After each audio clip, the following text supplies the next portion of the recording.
నేను ఎన్నడూ అపవిత్రత నొందిన వాడను కానే అన్న ప్రవక్త ఎవరు? హెస్కేల్ ప్రవక్త కరెక్ట్.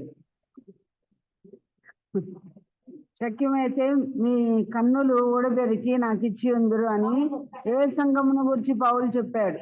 గలతి. కరెక్ట్. పౌలు తన స్వహస్తములతో పెద్ద అక్షరములతో ఏ సంఘానికి పత్రిక రాశాడు? ఫిలిప్పీలు పంపిన వస్తువులు పౌలు ఎవరి ద్వారా పుచ్చుకున్నాడు? అతడు క్రీస్తు పన్నెత్తము నా ప్రాణము నైను లక్ష్య పెట్టక చావుకు సిద్ధమై ఉండెను అని ఎవరిని గురించి ప్రభు చెప్పాడు?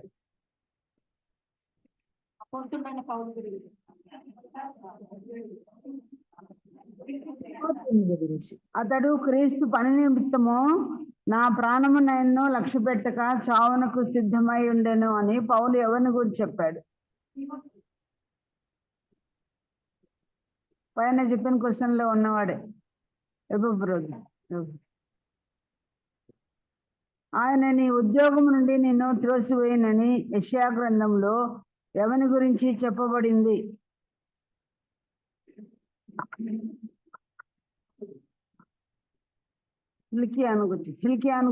హిల్కియా కుమారుడు ఎల్యాకీమును గురించి. నీ ఉద్యోగము వేరొకడు తీసుకొనుగాక, నీ ఇల్లు పాడైపోవును గాక అనే లేఖనము ఇంకా ఎవరితో చెప్పబడినట్లు క్రొత్త నిబంధనలో చదువుతాం. ఇస్కరియోతు.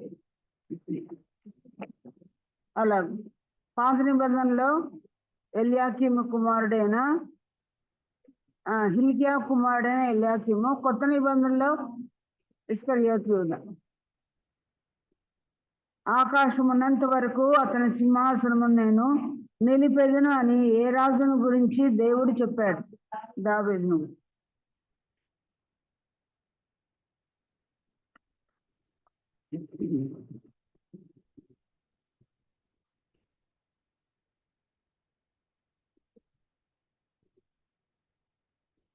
దావీదుతో ఎప్పటికీ స్నేహంగా ఉన్న రాజు పేరేంటి? శ్రీరామురాజు.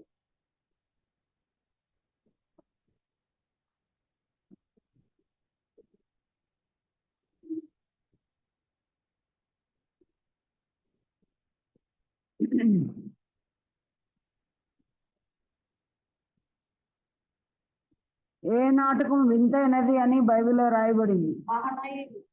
మహానీయుడు. అందులో హీరోయిన్ ఎవరు? షోలమ్మి. ఆమె ఒక్కతే నిష్కలంకురాలు, తన తల్లికి ముద్దు బిడ్డ అని ఎవరిని గురించి పరమగీతంలో రాయబడింది? షోలమ్మి. లేఖనాల్లో ముచ్చట పుట్టించే స్త్రీ అని ఎవరిని గురించి రాయబడింది?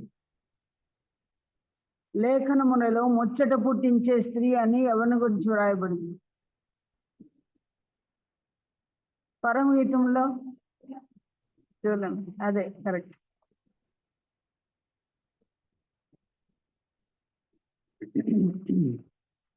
రాత్రి వేళ నా ప్రాణము నిన్ను ఆశించున్నది అని ఏ భక్తుడు అన్నాడు?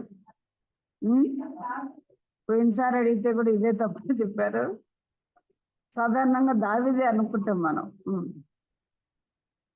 యెషయా ప్రవక్త తన గ్రంథంలో 26వ అధ్యాయంలో తానే అన్నాడు, రాత్రి వేళ నా ప్రాణము నిన్ను ఆశించున్నది. అలాగే యూదా పత్రిక ఏ పుస్తకాల మధ్య ఉన్నది?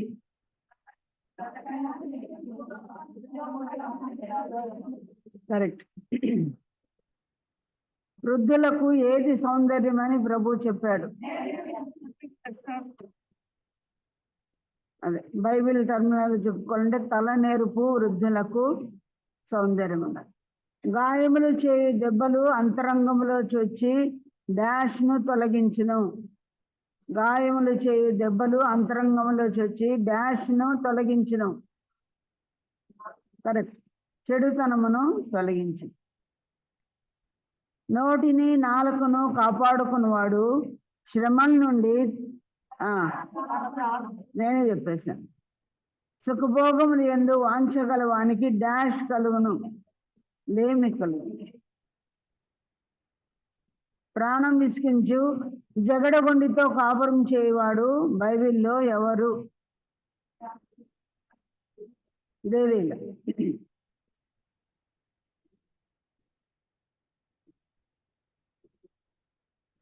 దేవుడు ఎవరి హృదయాలను తన చిత్తవృత్తి చొప్పున త్రిప్పుతాడు.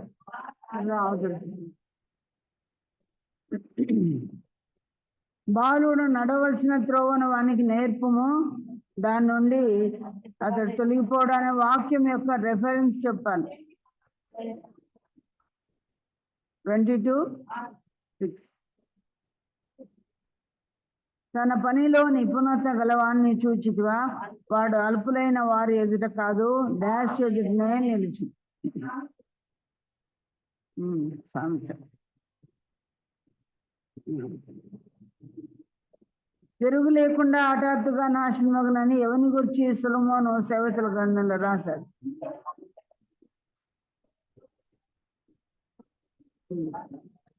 ఎవరిని దేవుడు ఆస్తికర్తలుగా చేస్తాడు?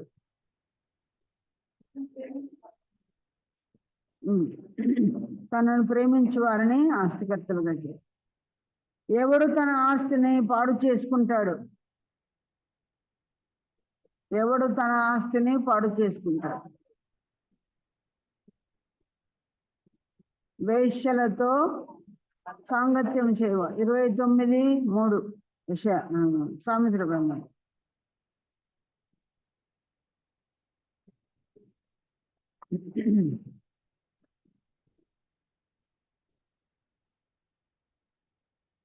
మన చర్చికి వచ్చిన స్పెషల్ స్పీకర్స్ లో ఒకరు చెప్పారు ఈ విషయం, మీకు గుర్తుందో లేదు. కొన్ని నెలల క్రితం చర్చికి లేటుగా వస్తే దేవుడు లేటెస్ట్ గా కొడతాడని చెప్పిన భక్తుడు ఎవరు? లేటెస్ట్ గా కొడతాడన్నాడు. నేను కూడా 2 నిమిషాలు ఆలస్యంగా వచ్చాను, దేవుడు కొడితే భయం అవుతుంది. ఎవరు చెప్పారు? మన చర్చికి వచ్చిన స్పీకర్స్ లో ప్రకాష్ రాజ్, కర్నూలు నుంచి వచ్చిన ప్రకాష్ రాజ్.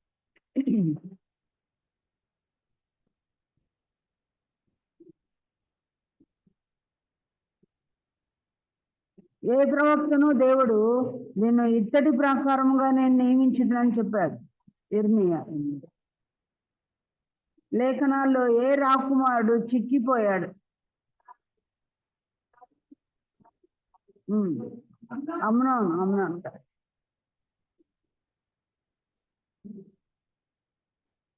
దిగంబర ప్రవక్త ఎవరు బైబిల్లో? రాజరికపు గోత్రం నుండి రాజైన వాడేవారు ప్రవక్తల్లో. రాజరికపు గోత్రం నుండి వచ్చిన ప్రవక్త ఎవరు? యెషయాని. మనష్షే రాజు ఏ ప్రవక్తను రంపముల చేత చంపించాడు? యెషయాని. తన కుమారులను అగ్నిగుండంలో నడిపించిన యూదా రాజు ఎవరు? మనష్షే. చాలు ఉంచుకున్నాం. దేవుని వాక్యంలో ఉండి ఈరోజు మనకందరికీ బాగా తెలిసిన విల్నోన్ చాప్టర్ లోనే ఉన్న వచనాలు మనం చదువుకున్నాము. ప్రకటన గ్రంథంలో 3వ అధ్యాయంలో చిట్ట చివరి సంఘం ఏం పేరండి? చిట్ట చివరి సంఘం లవోదికీయ సంఘం. దాని గురించి ఇంతకు ముందు నేను జూమ్ లో చెప్పాను, మన వాళ్ళు ఎవరు అటెండ్ కావడం లేదు. కానీ ఆ జూమ్ లో చెప్పిన సందేశం కాకుండా లేటెస్ట్ గా ప్రభువు నాకు తెలియజేసిన విషయాలు మీతో మాట్లాడాలని ఇష్టపడుతున్నాను. 14వ అధ్యాయం 14వ వచనం నుండి 3వ అధ్యాయము 14వ వచనం నుండి చివరి దాకా, అనగా 22వ వచనం వరకు ఎవరైనా ఒకరు గట్టిగా చదువుతారా? మైక్ తీసుకొని. మైక్.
చిన్న ప్రార్థన చేస్తున్నాము.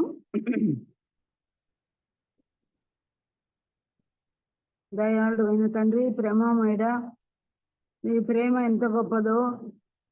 మేము మాట వినకపోతే శిక్షించైనా గద్దించైనా శిక్షార్థమైన గద్దింపులతో మమ్మను మార్చాలనే ఇష్టపడుతున్నావు. నీ ప్రేమ ఎంతో గొప్పది. కల్వరి శిలువలో మీరు మమ్మల్ని ప్రేమించిన ప్రేమకు కొలతలు మేము చెప్పలేని రీతిగా ఉన్నాయి ప్రభా. వర్ణింప శక్యం కానీ ప్రేమతో మమ్మల్ని ప్రేమిస్తూ విడవక మేడల కృప చూపిస్తున్న దేవుడవు ప్రభా. నాయన, నీ ప్రేమకు ఎన్ని స్తోత్రాలు మేము చెల్లించినా ఇంకా నువ్వు రుణస్థలమే ప్రభా. సమస్తమును సృష్టిని మీరు మాట ద్వారా కలుగజేసి ఉన్నారు. మానవుల రక్షణ కొరకు ఆ పరిశుద్ధ లోకమునే మీరు దిగి రావచ్చు.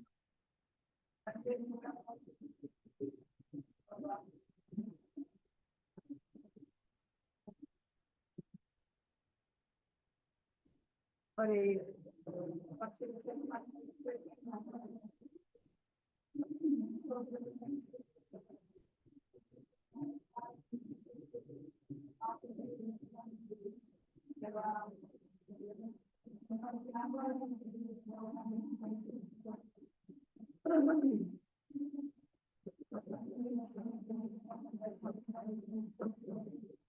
వేలుపులో నీతో సమయవరు పరిశుద్ధతను బట్టి మహనీయుడువే, స్తుతి కీర్తనను బట్టి పూజనీయుడువే. అద్భుతములు ఎన్నో చేసిన వాడవు. అద్భుతాల్లో ఒక అద్భుతం ద్వారా రక్షణ కలుగునుగా కానీ మీరు సెలవిచ్చి ఉంటే కలిగేది. కానీ అలా కాదు, మీరే మీ ప్రియకుమారుని దిగి వచ్చినట్లుగా చేసి నీ ప్రేమను మాకు ప్రదర్శించినట్టు ఒక అద్భుత క్రియను చేయటం ద్వారా కాదు కానీ తన ప్రాణమును సిలువలో మా కొరకు అర్పించడం ద్వారా ఆ రక్తాన్ని చిందించుటకు ఆయన అనుభవించవలసిన బాధలను బట్టి, చిన్న దెబ్బలను బట్టి, ఆయన యాతనను బట్టి, ఆయన కలిగిన అన్యాయపు తీర్పును బట్టి ప్రభువా, ఆయన పడిన ప్రతి బాధను వివరించలేని రీతిగా ఆయన అనుభవించి మా కొరకు సమస్తమును సమాప్తి చేసి తల వంచి తన యొక్క ఆత్మ రక్షణ, ఆత్మ యొక్క జీవమును మాకు ఇచ్చినందుకు స్తోత్రములు.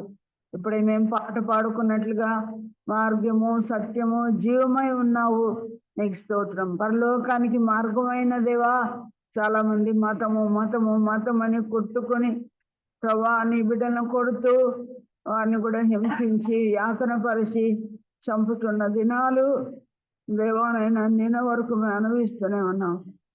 పాస్టర్ అజయ్ గారిని కూడా అరెస్ట్ చేశారని, ప్రాణహాని ఉందని మేము వింటున్న దినాలు ఎక్కడో చదువుకున్నట్టుగానే ఉండింది. కానీ ఎన్ని దినాలు ప్రభా, ఒక 10 రోజులు 11 రోజుల నుంచి ఇదే వార్తలు. మరి అటువంటి దినాల్లో ఉంటున్నాము. మరి చివరి దినాల్లో మేము ఉంటున్నాము. ఈ చివరి దినాల్లో సంఘమైన మాకు మీరు ఇస్తున్న వర్తమానం ఏంటి? మేము నేర్చుకొనగోరుతున్నాము. సంఘములతో ఆత్మ చెప్పుచున్న మాట చెవులు గలవాడు వినుగా కానీ ఆత్మీయ చెవులు ఇవ్వండి నాయన. ఇన్నాళ్ళు విన్నట్టు వినింది విడిచిపెట్టుకున్నట్టు కాకుండా ఈరోజు పాటించినట్లుగా మాతో మీరు మాట్లాడమని వేడుకుంటున్నాము. నీ స్వరమే మాకు వినబడినట్లు, నీవే మాకు కనబడినట్లు నీ చిత్తమే మేము నెరవేర్చినట్లు నువ్వు చెప్పింది మేము నెరవేర్చు ప్రభా.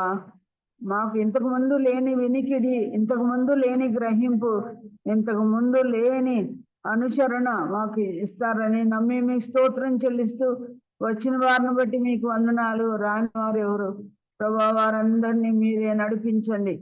10 మంది పరీక్షలు అయిపోయినా అందుని బట్టి నీకు స్తోత్రం. రిజల్ట్స్ మీరు దయచేయండి తండ్రి. తల్లులను, నడివేసి కలిగిన వాళ్ళని, వృద్ధులని, యవనస్త్రాలని, యువకురాలను కూడా మీరు నడిపించి మీ నామని కనపరుచుకోమని, నిష్ప్రయోజకురాలను మాట్లాడవలసిన రీతిగా మాట్లాడటకు దేవా నీ యొక్క నోటి మాటలు నాకు అనుగ్రహించి నడిపించమని యేసు ప్రభు దివ్యనామములో స్తుతించి వేడుకొని ప్రార్థిస్తున్నాము తండ్రి, ఆమేన్. ప్రియులారా, మనం చదువుకున్న చివరి మాట సంఘములతో ప్రభు చెప్పుచున్న మాట, చెవులు గలవాడు వినండి. చెవి గలవాడు కాదు కానీ 2 చెవులు దేవుడు ఇచ్చాడు. ఒకే ఒక అవయవములు కలిగినవి మన శరీరంలో ఏవే ఉన్నాయి? 2 చెవులు ఉన్నాయి, 2 చేతులు ఉన్నాయి, 2 కాళ్ళు ఉన్నాయి, 2 కళ్ళు ఉన్నాయి. కానీ ఒకటే ఒక అవయముగా కనిపించేవి నోరు, ముక్కు మాత్రమే.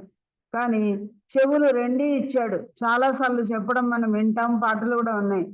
మాట్లాడటకు నిదానించవలసిన వాళ్ళంగా ఉన్నామని, అలాగే వినుటకు వేగిరి పడాలని, వినడానికే దేవుడు ఎక్కువగా అవకాశం మనకి ఇచ్చి 2 చెవులు ఇచ్చాడంట.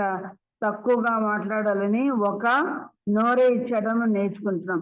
ఈనాడు మాట్లాడుకుంటున్నా లేదు దేవుని మాటలు వింటున్నా, మనకు 2 చెవులు ఇచ్చాడు. వినే రీతిగా మనం వినాలని, విని బుద్ధి కలిగి వినాలని, శిష్యునికి వినున్నట్లుగా మనం వినాలని దేవుని వాక్యంలో మనం నేర్చుకుంటున్నాం. ప్రియులారా, సంఘాలు 7 ఎక్కడ రాయబడి ఉన్నాయి? ప్రకటన గ్రంథంలో. 7 అంటే 7 సంఘాలు అని కాదు, కానీ పద్మస్ ద్వీపంలో పరవాసిగా ఉన్న ఎవరు? అపొస్తలుడైన యోహానుకు దేవుడు దర్శనంలో చూపించిన 7 సంఘాలు. ఆ దినాలలో ఆయన యొక్క జీవించిన దినాల్లో 7 సంఘాలను అనగా, అప్పుడు కూడా చాలా సంఘాలు ఉన్నాయి, కానీ 7 సంఘాలుగా ఎంపిక చేసి దేవుడు ఆయనకి ఇచ్చిన వర్తమానం అది ఆ సంఘాలకు మాత్రమే. అయితే ఈవేళ మనకు గ్రంథస్థం అవ్వాల్సిన పని ఏమీ లేదు కనుక ఆ సంఘంతో చెప్పుచున్నది ఈనాడు మనందరికీ కూడా అది అవసరం. కాబట్టి అతి అవసరం. ముఖ్యంగా ఆ 7 సంఘాలలో చివరి సంఘం పేరు ఏం పేరు? లవోదిక సంఘం. దీనికి పాపులారిటీ దండిగా ఉన్న సంఘం, తన గురించి కూడా చెప్పుకుంటున్న సంఘం. అంతకుముందు 6 సంఘాలు ఉన్నాయి, తన గురించి అవి ఏమి చెప్పుకున్నట్టుగా ఏమి కనిపించదు. ఇప్పటికే మనం ఎన్నోసార్లు చదువుకున్నాం.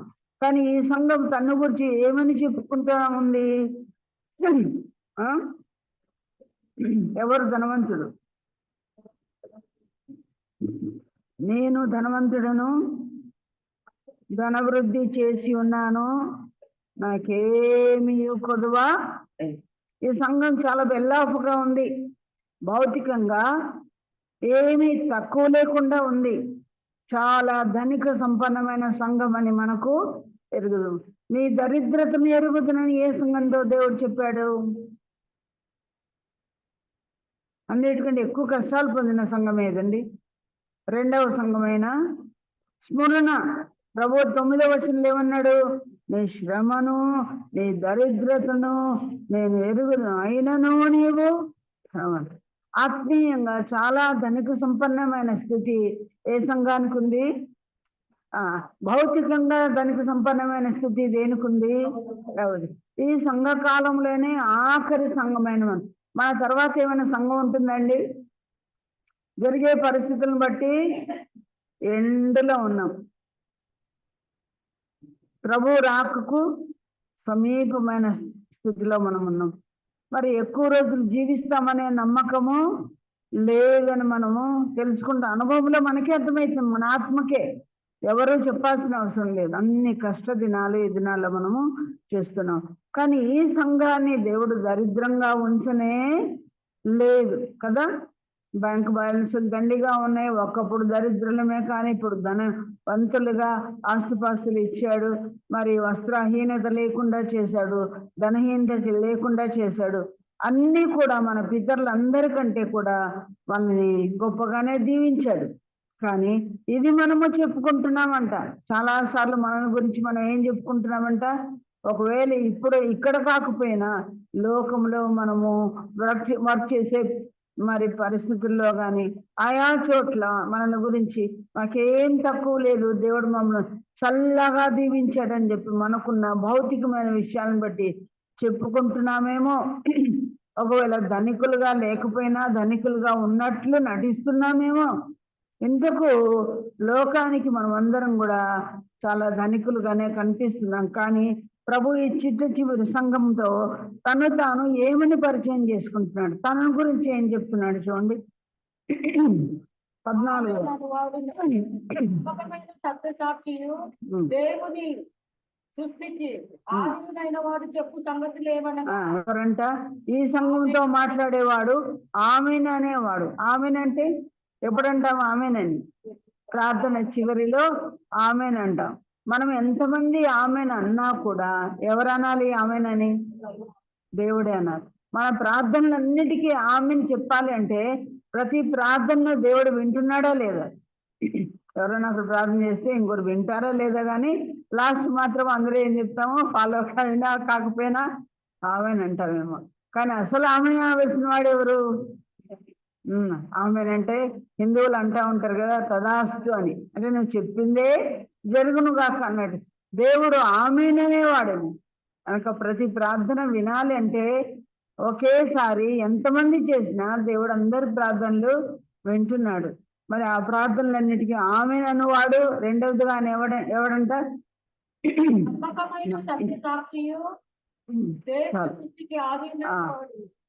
నమ్మకమైన సాక్షి అంట. ఈనాడు కోర్టుల కేసుల్లో సాక్ష్యాలు చెప్పమంటే చాలా వరకు ఏం చెప్తున్నారు? అబద్ధ సాక్షులే. యేసు ప్రభుని గురించి సాక్ష్యం ఇచ్చిన వాళ్ళు కూడా అబద్ధ సాక్షులను పట్టుకొని వచ్చారు. నాబోతు అనే ఆ భక్తిపరుడు చనిపోయినప్పుడు కూడా యెజబెలు ఎవరిని పెట్టింది? ఇద్దరు అబద్ధ సాక్షులు తీసుకొని పెట్టింది. ఇప్పుడు ప్రవీణ్ పగడాల గారి గురించి ప్రతి ఒక్క డూపు వీడియోలు కానీ ఆ డూపు మనుషులు కానీ ఏం చేస్తున్నారు? అన్ని అబద్ధాలే. అన్ని కేసులు అన్ని అబద్ధాలు చెప్పడానికి ఇంకో మనిషి దొరకలేదు అనిపిస్తుంది కదా. ఎంత నీతిమంతుడో, ఏ మాట పడికినా ఎంత ఆనందంగా సంతోషంగా వెలిగిపోతున్న ముఖంతో నటించింది కాదండి, అది సహజంగా. నేను మాత్రం రక్షణ టీవీ అన్నట్టు పెట్టుకోను, ఏ టీవీ కూడా ఎప్పుడు పెట్టుకోము. 4 టీవీలు ఉన్నాయి కానీ ఇప్పుడిప్పుడే చూస్తున్నా ఆయన యొక్క విషయాలు. మా మరదలు ఎవరు యానీతో కూడా ఇంటర్వ్యూ చేయించాడు ఆయన రక్షణ టీవీలో. చాలా ప్రశ్నలకు సమాధానాలు తనతో ఎన్నోసార్లు ప్రోగ్రామ్స్ పెట్టించాడు. అప్పుడు మాత్రమే చూశాను. కానీ ఈ దినాల్లో చూస్తే కోకొల్లలు వీడియోలో అతని గురించి చెప్తుంటే నీతి మంతుని మీద నిందలు మోపి ఏమేమి చేయాలో అవన్నీ చేస్తున్నాడు. నిన్న మొన్న ఎప్పుడో కదా ఆయన ఒక అల్మేర్లో దాచిపెట్టిన డైరీ కూడా వాళ్ళ దగ్గరికి వెళ్ళిపోయింది. ఇంకేమేమి పుట్టిస్తారో ఏమో మనకు తెలియదు. ప్రియులారంత భయము లేని వ్యక్తులు మనసును చంపుకొని దేవుని భయము లేక మనుషులు భయము లేక ఏమేమి చేసుకుంటారో అంధకారంలో ఉన్న సంగతులన్నీ దేవుడు వెలుగులికి తెచ్చే సమయం ఒకరోజు ఉంది. అప్పుడు అందరూ అవాక్కులు అయిపోతారు. రొమ్ములు కొట్టుకునే దినాలు రాబోతున్నాయి. కానీ మన దేవుడు ఎలాంటి వాడంట? నమ్మకమైన సత్య సాక్షి.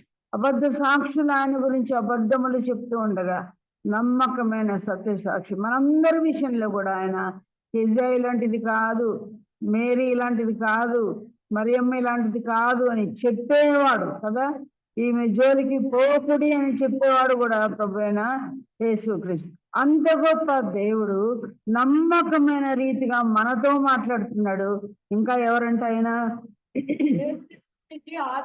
సృష్టికి ఆది. సామెతల గ్రంథం 8వ అధ్యాయంలో ఏమని రాయబడిందంటే ఆయన సృష్టికి ఆది అయిన వాడని చదువుతాం చూడండి. 8వ అధ్యాయం 1వ వచనంలోనే సామెతల గ్రంథం 8:1 ఏమని రాయబడింది అక్కడ?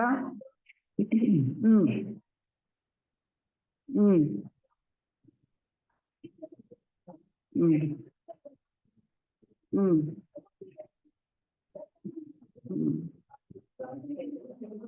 ఉమ్, ఉమ్. సృష్టిలో పదమైన దానిగా దేవుడు నన్ను సృష్టించాడు అన్నమాట.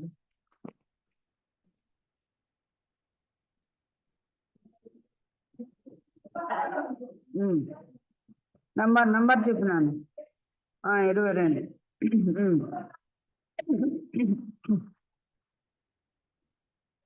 తన కార్యంలో ప్రథమైన దానిగా యెహోవా నన్ను కలుగజేసినని ఇక్కడ రాయబడింది. కనుక ప్రియులారా, ఆ జ్ఞానం ఎవరు చెప్పండి? మన ప్రభు అయిన యేసుక్రీస్తు ప్రథమమైన వాడు. కనుక భూమి పునాదులు వేయబడక మునుపే దేవుడు సృష్టి చేసేటప్పుడు ప్రథమమైన వాడుగా తన కుమారుని, అంటే అప్పుడే పుట్టాడని కాదు, తండ్రి కుమార పరిశుద్ధాత్మలు ఎప్పటి నుంచో ఉన్నారు. ఈ సృష్టికి ప్రథముడు అనుకుంటే యేసు ప్రభే. కానీ చనిపోయి తిరిగి లేచిన వారిలో కూడా ఆయన ఎవరైనా రాయబడింది? ఆది సంభూతుడు మన ప్రభు అయిన యేసుక్రీస్తే. పొద్దున కొలస్సే పత్రికలో కూడా అదే మాట మనము విన్నాము, అదే చెప్పారు కూడా. కనుక ప్రియులారా, అలాగూ ఆయన సృష్టికి ఎలాంటి వాడు? ఆది సంభూతుడు. చనిపోయి తిరిగి లేచిన వారిలో కూడా ఆది సంభూతుడుగా మనం చూస్తున్నాం. అటువంటి గొప్ప దేవుడు మనతో మాట్లాడుతున్న మాటలు, ఆయన చెప్పు సంగతులు ఏమనగా ఆయన అబద్ధమాడనేరని దేవుడు గనుక సత్య సాక్ష్యం ఆయన ఇస్తున్నాడు. ఇప్పుడు ఈ సంఘాన్ని గురించి దేవుడు ఏం చెప్తున్నాడు? నీ క్రియలను నేను ఎరుగుదును. మరి మేము మిగతా సంఘాల విషయంలో మీరు చదివినట్లయితే కొన్ని సంఘాల యొక్క క్రియలు చెప్పాడనమాట. ఎఫ్ఎస్సిలో ఉన్న సంఘానికి ఏం చెప్పాడు చూడండి, 2వ వచనంలో, 2వ అధ్యాయం 2వ వచనంలో, నీ క్రియలను, నీ కష్టమును, నీ సహనమును నేను ఎరుగుదును అన్నాడు. ఆ తర్వాత తుయితేర సంఘాన్ని గురించి ఏమన్నాడు చూడండి, 19వ వచనంలో, నీ క్రియలను, నీ ప్రేమను, నీ విశ్వాసమును నేను ఎరుగుదును అన్నాడు కదా. అంత మాత్రమే కాదు, 3వ అధ్యాయంలో ఉన్న సంఘం సార్దీస్ సంఘంతో ప్రభు ఏమన్నాడు? 2వ వచనంలో, నీ క్రియలు నా దేవుని ఎదుట సంపూర్ణమైనవిగా నాకు కనబడట లేదు. దీనిలో ఉన్న తప్పు. సంపూర్ణం అంటే కొంచెం చేశారు, కొన్ని చేయలేదు అని. కానీ ఇప్పుడు మనం చదువుకున్న ఈ సంఘం విషయంలో ఏమన్నాడు? నీ క్రియలను నేను ఎరుగుదును. దాని వివరం కూడా ఏమిచ్చాడు? నువ్వు చల్లగానేను, ఫుల్ స్టాప్ పెట్టలేదు కదండి. నీ క్రియలు నేను ఎరుగుదును కమ్మ పెట్టి, నీవు చల్లగానేను లేవు, వెచ్చగానేను లేవు, నీవు చల్లగానేను వెచ్చగానేను ఉండినా మేలు. కానీ ఎలా ఉన్నావు? నులివెచ్చనగా ఉన్నావు గనక, మేలుకరంగా నీవు లేవు గనక నేనేం చేస్తున్నాను అన్నాడు. నా నోట్లో నుంచి వచ్చి ఉమ్మితో నేను నిన్ను ఉమ్మివేయను ఉద్దేశించి ఉన్నాడు అని వ్యక్తిగతంగా అన్నాడా? సంఘమును గురించి అన్నాడా? సంఘములతో చెప్పుచున్న మాట చెవిగలవాడు వినుగాదు. యాజ్ ఏ చర్చ్తో దేవుడు మాట్లాడుతున్నాడు. 7 సంఘాలతో కూడా చర్చినంతటినీ ఉద్దేశించి ఆయన మాట్లాడుతున్నాడు. నీ క్రియలు నేను ఎరుగుదనంటే వ్యక్తిగతంగా కూడా దేవుడు మాట్లాడుతున్నాడు. ఈనాడు మన సంఘముల గురించి దేవుడు ఏమని చెప్తున్నాడు? వ్యక్తిగతంగా కూడా మన హృదయాల్లో మనం పరిశీలించేసుకుందాం. నీ క్రియలను నేను ఎరుగుదును. చూడండి, దేవుని వాక్యంలో ఏమనుందంటే, ఎఫెసీ పత్రిక 2:8 మనకు తెలుసు కదా. నీ రక్షణ ఎలా కలిగిందని దేవుడు చెప్తున్నాడు అక్కడ. అది క్రియల వలన కలిగింది కాదు, కానీ దేవుని ఉచితమైన కృపయే, విశ్వాసము ద్వారానే. మన వంతు ఏంటి? విశ్వాసం. ఆయన వంతు ఏంటి? కృప. నీ విశ్వాసము, ఆయన కృప రెండు కలిపి క్రియలు లేకుండానే భక్తిహీనులను నీతిమంతులుగా తీర్చాడని దేవుని వాక్యంలో ఉంది. కనుక రక్షణ విషయంలో క్రియలు ఎవరివి పనికి రావు. కొర్నేలి అంత భక్తి క్రియలు ఎన్నో చేసినా ఆ క్రియలను బట్టి రక్షణ వస్తుందని దేవుడు చెప్పక ఎవరిని పంపించాడు ఆయన దగ్గరికి? ఎవరిని? పేతురును పంపించినట్టుగా చేస్తాడు. కనుక క్రియల వలన ఆయనకు రక్షణ రాదు కాబట్టి పేతురు ద్వారా రక్షణ వాక్యం విని ఆయన రక్షణ పొందాడు. కానీ ఇక్కడ దేవుడు ఏమంటున్నాడు? నీ క్రియలను నేను ఎరుగుదును. 2:10 చూడండి, ఎఫెసీ 2:10 ఏం చెప్తుంది? మరి క్రియలు లేకుండానే రక్షణ పొందాము.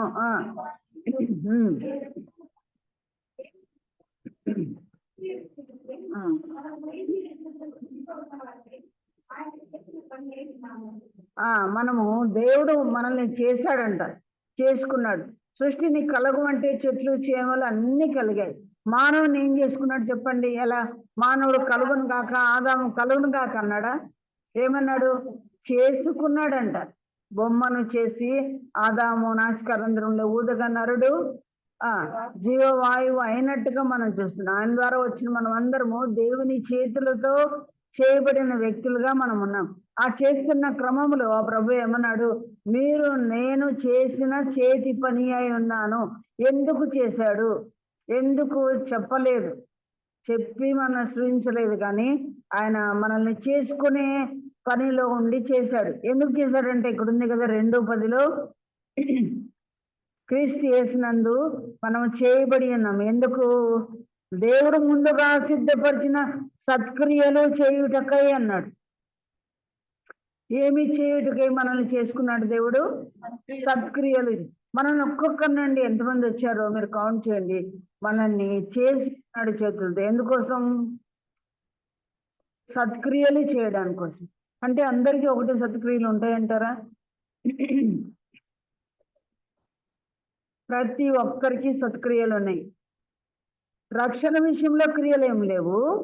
క్రియలు లేకుండా భక్తిహీనమై ఉండగా, శత్రులమై ఉండగా, బలహీనమై ఉండగా కదా, విరోధులమై ఉండగా ప్రభు మనం ప్రేమించాడని ఏ అధ్యాయంలో చదువుతాం మనము? రోమా 5:8 స్పష్టంగా ఉంది. కానీ రక్షించబడిన తర్వాత ఏం చేయాలని దేవుని ఉద్దేశం? సత్క్రియలు. మరి మనం చేస్తున్నామా? నీ సత్క్రియలు ఏంటో నీకు తెలిసిపోయిందా? ప్రియ సోదరి, ప్రతి ఒక్కరు మీ సత్క్రియలు దేవుడు మీకు అలాట్ చేసినాయి.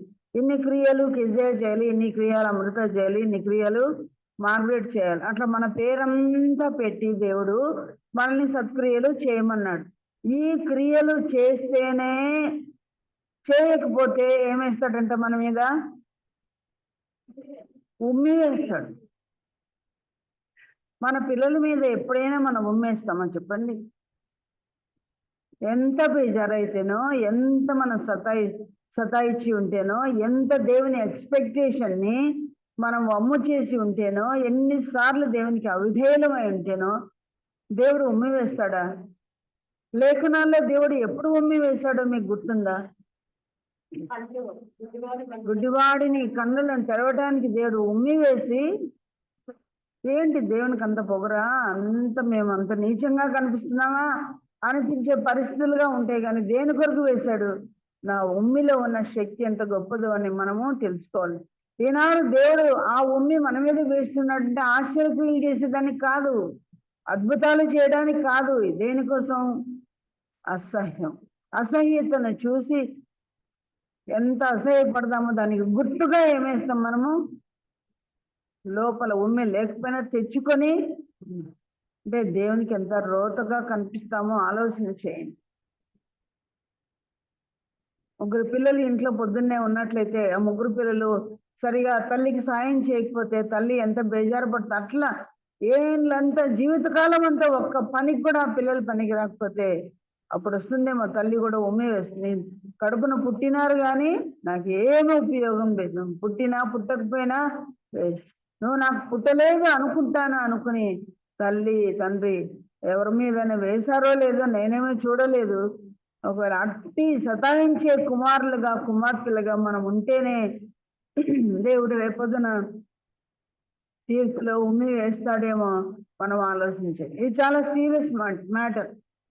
కంఠస్థం వస్తాయేమో ఈ వచనాలన్నీ మనకు, కానీ అనుభవంలో ఆ ఉమ్మి మన మీదనే వేయబడుతుందేమో. ఇప్పుడు ఆలోచన చేద్దాం.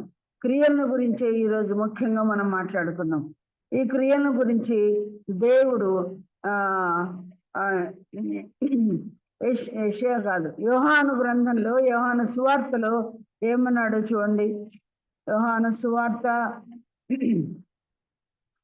9వ అధ్యాయం మనం చూసుకున్నాం. యోహాను సువార్త 9వ అధ్యాయము 4వ వచనం మనం చదువుకుందాం. 4వ వచనం, పగలున్నంత వరకు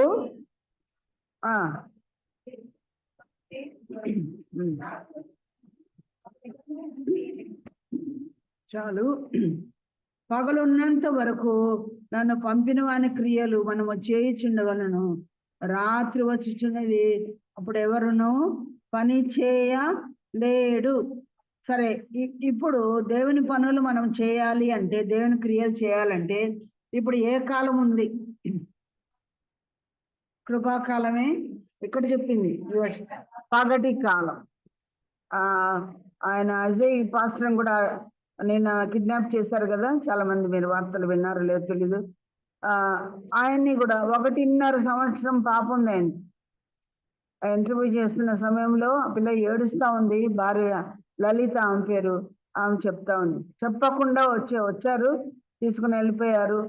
మరి ఆయన ఫోన్ కూడా వాళ్ళు తీసుకుంటా ఉంటే భార్యకి ఇచ్చి వెళ్ళిపోయాడని మనం వింటున్నాం.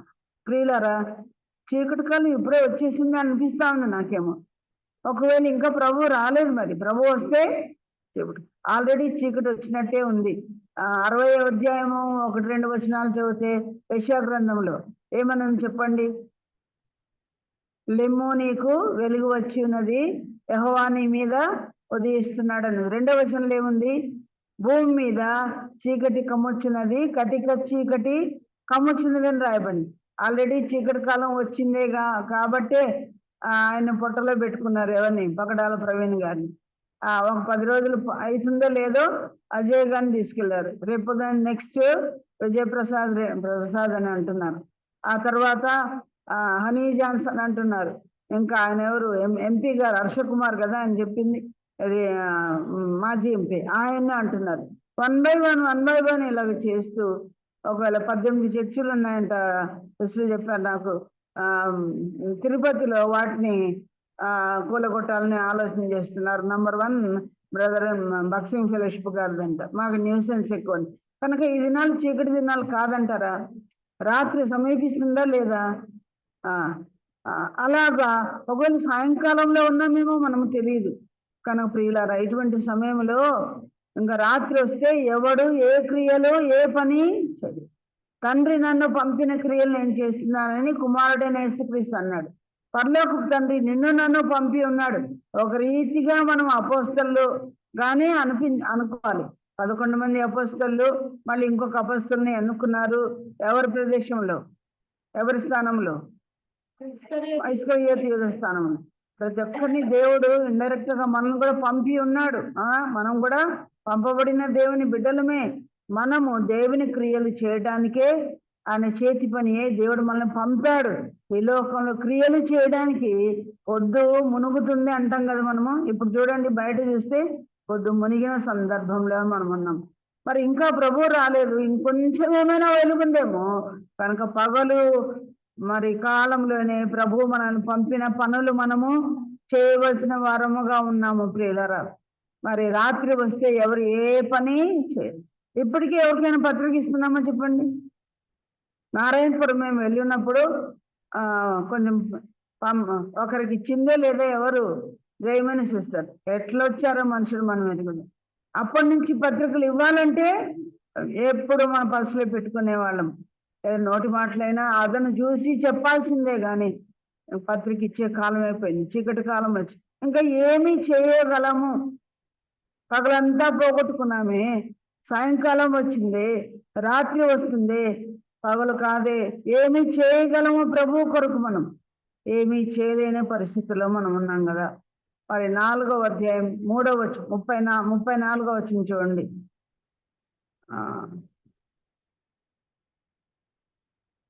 ఇదే అధ్యాయంలోనే 4వ వచనం చూడండి. 4వ వచనంలో అప్పుడు ఎవడు పని చేయలేడు అని ఉంది. ఎవడు పని చేయలేని సమయంలోకి మనం వచ్చాం. మరి ఇప్పుడు 4వ అధ్యాయం 34వ వచనంలో ఈ మాట మనం చదువుతాం. ఇప్పుడు 4:34లో చూడండి.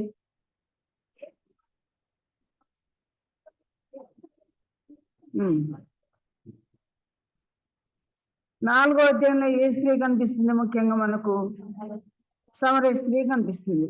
ఆ సమరయ స్త్రీతో కూడా ఆయన మాట్లాడుతున్నట్టుగా మనం చదువుతాం. 34వ వచనంలో నన్ను పంపిన వాని చిత్తము నెరవేర్చుటయు ఆయన పనిని తుదిముట్టించుటయు నాకు ఆహారమై ఉన్నదని దేవుడు చెప్తున్నాడు. కనుక మనము కూడా ఆయన పనిని ఆయన క్రియలను, సత్క్రియలను మనము చేయాలి. కొద్దిమంది సువార్త చెప్పే వాళ్ళు ఉన్నారు, కొద్దిమంది ప్రార్థన చేసే సేవ చేసే వాళ్ళు ఉన్నారు, కొద్దిమంది ఇతరులకు సాయం చేసే వాళ్ళు ఉన్నారు, డబ్బులు సాయం చేసేవాళ్ళు కొద్దిమంది అయితే, బోధ చెప్పి ఆదరించే వాళ్ళు కొద్దిమంది అయితే, ఆత్మలో నెమ్మది కలిగజేసేవాళ్ళు, మరి కొద్దిమంది వస్త్రదానం చేసేవాళ్ళు ఉంటే, కొద్దిమంది విజిటింగ్ చేసేవాళ్ళు ఉంటే, ఏదో రకమైన ధర్మ కార్యాలంటే రకరకాల వేరియస్ గా విషయాలు మనం చూస్తాం. ప్రియులారా, ఏ ఒక్క పని మనం చేయకపోతే తుదముట్టి ఇచ్చేది ఎప్పుడు? మొదలే పెట్టకపోతే కొనసాగింపు ఎప్పుడు? తుదముట్టించేది ఏంటో, నేను చేసిన పనులన్నీ చేయాల్సినవన్నీ చేశాను అని ప్రభువు చెప్పినట్టు మనము చెప్పేదే ఎప్పుడు.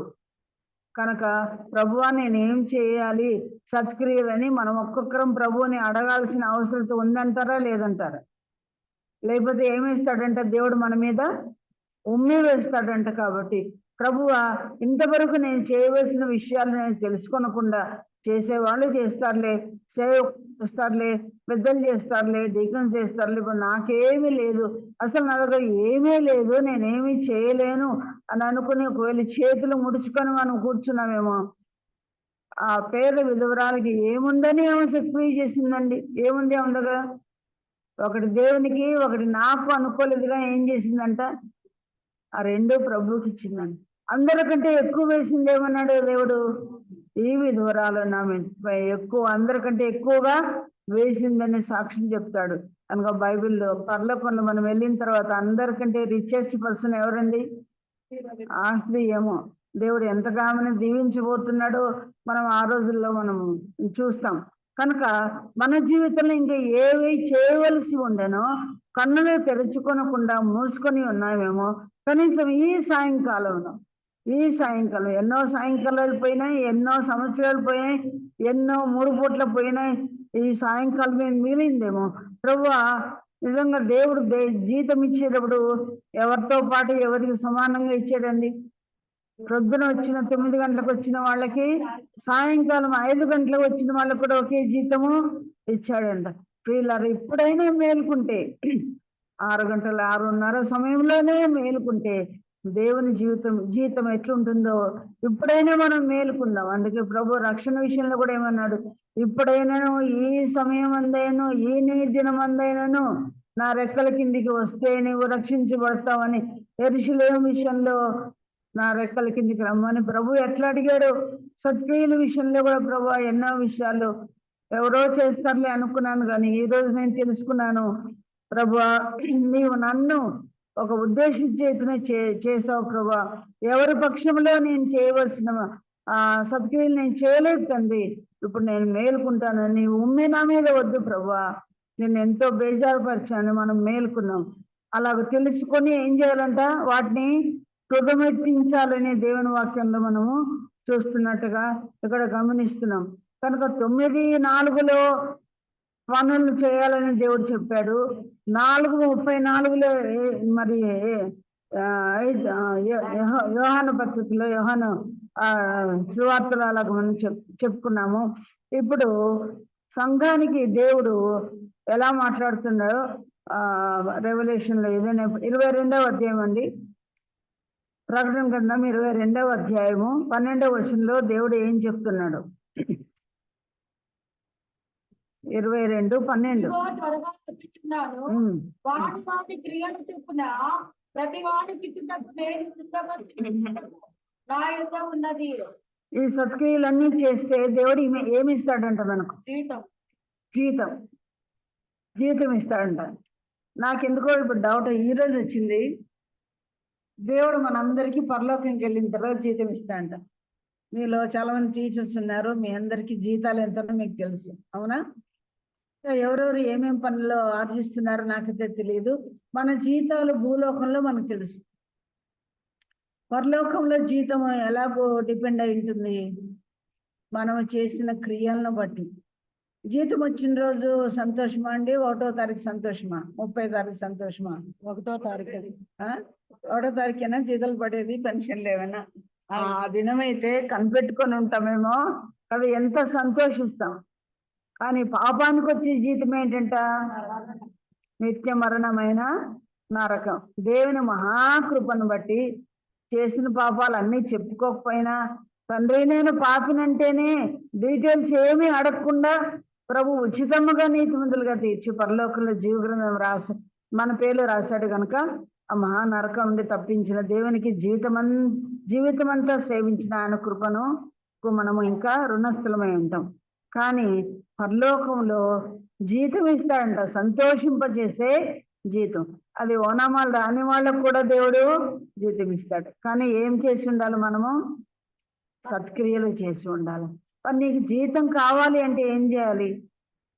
పరలోకంలో జీతం ఇక్కడ సంపాదించిన బ్యాంక్ బ్యాలెన్స్లు ఇక్కడే ఉండి ఒకవేళ దేవుడి భూలోకాన్ని లయం చేసినప్పుడు అన్ని భూమి పాలు అగ్నిపాలు అయిపోతాయేమో కదా. ప్రార్థన చేసుకున్నాం, ఎంతో ఇంత ఏదైనా దాచిపెట్టుకుంటే ప్రభు అది భూమి పాలు కాకుండా ఒకవేళ అగ్నిపాలు కాకుండా అది ప్రాపర్ వేలో యూజ్ అయితే అది కూడా పరలోకానికి వస్తుంది కదా. కనుక వేస్ట్ కాకుండా ఇది ఎట్లా ఉపయోగించాలని కూడా దేవుని జ్ఞానం అడిగితే దేవుడు ఇస్తాడేమో. పరలోకంలో జీతం ఇచ్చిన తర్వాత ఇంకా ఏం జీతం ఇస్తాడో నాకే అర్థం కాలే. ఏం జీతం ఇస్తాడో? రూపాయలు ఇస్తాడో? ఏం చేసుకుంటాము? ఏం చేసుకోలేము. నేను అనుకుంటా కిరీటాల రూపంలోనే ఇస్తాడు, సింహాసనాల రూపంలోనే అది మనకి ఇస్తాడేమో. ఒకవేళ 1000 ఏళ్ల పరిపాలనలో అయితే దేవుడు అక్కడ కూడా మనకు కిరీటాలు ఇస్తాడు, మనకి సింహాసనాలు కూడా. ఈ లోకంలో రాజ్య పరిపాలన 1000 ఏళ్ళే, కానీ అక్కడ అంటే అక్కడ నుంచి మళ్ళీ సంఘం మళ్ళీ కిందికే వస్తుంది. కొత్త ఆకాశం కొత్త భూమి స్థాపించబడిన తర్వాత 2 ఏళ్ల పరిపాలన అప్పుడు ప్రభుత్వ 1000 ఏళ్ళేనా? పాత ఆకాశంలో 1000 ఏళ్ళు, పాత భూమిలో 1000 ఏళ్ళు. తర్వాత నూతన పరచబడిన తర్వాత సంఘం భూలోకం మీదకే వస్తుంది, కొత్త ఆకాశం కొత్త భూమి కింద. ఎన్నేళ్ళండి? యుగ యుగములు సదాకాలం కదా. యుగ యుగముల పరిపాలన, నిత్య పరిపాలనలో నీవు నేను కిరీటాల రూపంలో, సింహాసనాల రూపంలో. రోజుకు ఒక కిరీటం మార్చే వాళ్ళు ఎంతమంది భక్తులు ఉన్నారో కదా. ఒకే కిరీటం కలిగిన వాళ్ళు ఎంతమంది ఉంటారో తెలియదు ప్రియులారా. ఒకరు 1000 ఏళ్ల పరిపాలనలో ఎన్ని ఊర్ల మీద దేవుడు అధికారులుగా మనం నియమిస్తాడో తెలియదు. ఆనాడు ఎంత బాధపడతాం కదా. ఆమెకైతే అన్ని కిరీటాలు, ఈమెకైతే ఎన్ని కిరీటాలు. నా పక్కన నాకు రోజుకోటి మారుతుంది, నేనేమి చేయలేకపోయామని ఆ రోజు ఏడుస్తాము. అది నరకంలో ఏడ్చే ఏడుపు కాదు, కానీ బహుమానం పోగొట్టుకున్న ఏడుపు. మన పిల్లల్ని మనం రక్షించుకోకపోతే వాళ్ళు ఒక స్థలంలో ఉంటారు, మనం ఒక స్థలంలో ఉంటారు, అప్పుడు కూడా కన్నీళ్లు ఉంటాయి. కానీ నరకంలో పడే కన్నీళ్ళు కావు. కానీ ఎందుకోసం అది?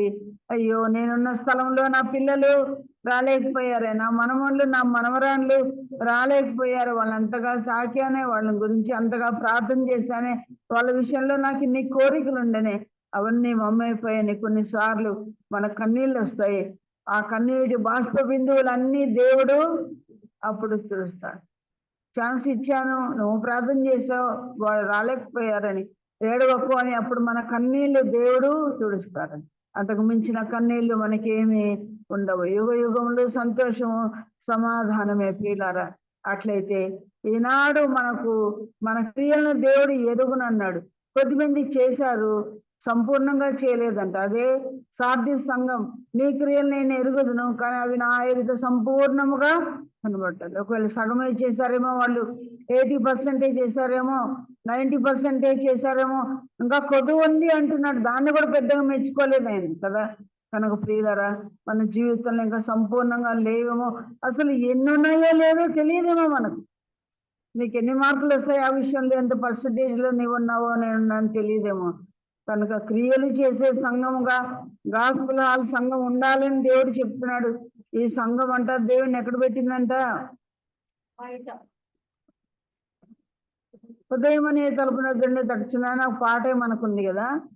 మన హృదయాలు దేవునికి ఇచ్చాము, ప్రభుని బయట పెట్టలేదు, లోపల ఉన్నాడు అని అనుకుంటున్నాం.